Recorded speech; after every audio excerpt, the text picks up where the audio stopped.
All right, well, I was scrolling through my social media as I sometimes do, and I came across a post from a guy by the name of Mike Dulce or Mike Dolce. I'm not sure how to say it. And he interviewed me a few years ago about the carnivore diet, and I don't think he ever published it for whatever reason, maybe because I sounded too reasonable, perhaps, and he wanted to continue to straw man carnivores as these crazy zealot-like people. But anyway, he's come out with a post and says, I recommend no one do the carnivore diet. And he said, and one of the things he says, I've had no one from the carnivore diet explain to me why people should not eat blueberries, right? And so this is and there's many other people that similar sort of criticism, and some of them have PhDs behind their name because they're super smart and special. And these guys, typically often deal with people trying to get lean, lose weight, get shredded, and they're very, they've got, I'm sure they've got very nice recipes for protein pancakes and how to count macros and calories and all that type of stuff and so on and so forth, and good for them. But what I see is often very, very sick people. Lots of sick people, in fact. And if we look at the United States, for example, we have at least 150 million people in the United States right now suffering from a chronic disease, and that number has probably gone up. Just alone with obesity and overweight, we've got at least 70% of our population is either obese or overweight.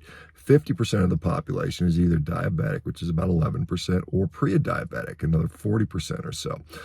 We have just a huge number, millions and millions of people now with autoimmune disease. We have 15, maybe up to as much as 20% of the population has irritable bowel syndrome. So we have a lot of sick people out there. And what I will say about blueberries is, yes, they are a natural whole food.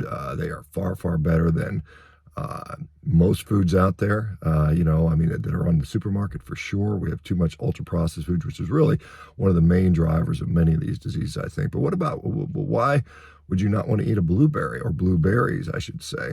Well, for one, let's say we have somebody with a significant gastrointestinal disease like Crohn's disease or ulcerative colitis or some other autoimmune disease, psoriatic arthritis, rheumatoid arthritis. For those people, believe it or not, and I see this all the time because I interact with these people, things like fruit, whether it's blueberry or other fruits, can often exacerbate those conditions. I had a guy the other day that ankylosing spondylitis. He added in some unprocessed fruit in his diet after a year of remission, and the disease came back. There's people with gut issues, the same type of thing. Now eventually a lot of these people are able to eventually incorporate that. And remember, the carnivore diet is an elimination protocol designed to help people identify and fix disease conditions. The second class of people are diabetics or pre-diabetics, or people with insulin resistance, which there are many, tens of millions in the United States alone.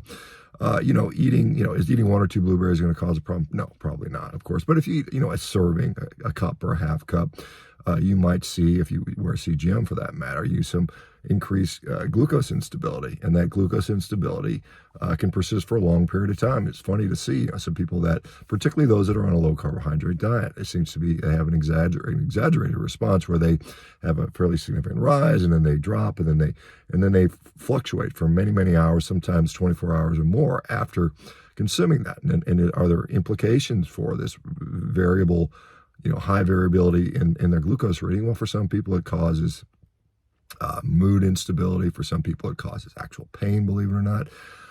So for those people, again, another group. There's another group of people who are food addicts, and we have many more of those than many people would like us to believe. And these people will find that just a little bit of sweet of anything. Doesn't matter if it's fruit, doesn't matter if it's honey, doesn't matter if it's a sip of Coca-Cola or a piece of chocolate. For those people, it often leads to binge-like behavior, where they they go off the rails, they can't control themselves. For that reason, and those populations, which there are many millions, those people may, at least for a period of time, perhaps a long period of time, perhaps for the rest of their life, may need to avoid things like blueberries, which many people and most people could consume without any real negative, consequence. Now, the other thing is, blueberries, they're not that nutritious. They've got some carbohydrates for energy. They've got some fiber, which, again, the same people I talked about, people with GI issues, autoimmune issues, actually fiber often exacerbates that. Some people will point to the fact that it's got, a limited amount of vitamins or things like polyphenols, which you can't get in meat. Now, remember, polyphenols are not required for life. You don't have to, you can live your whole life without eating any polyphenols. You do just fine. Now, there are studies out there that show conditionally polyphenols have a benefit, but polyphenols also have a negative side. And what might they be? Well, we know that polyphenols, for instance, interfere with the absorption of things like essential fats and proteins. And so, is there a net negative? Is there a net positive? Is it depend upon the person? Who knows? It's hard to say. So for those reasons, some people may want to exclude blueberries from the diet. It's not that blueberries are uniquely an awful food, but again, you have to realize that people have different responses to different foods. I see it all the time. I too, years ago, would have been skeptical as an orthopedic surgeon when people tell me that, for instance, gluten hurt their knees. I thought they were crazy, but it turns out more likely than not they weren't.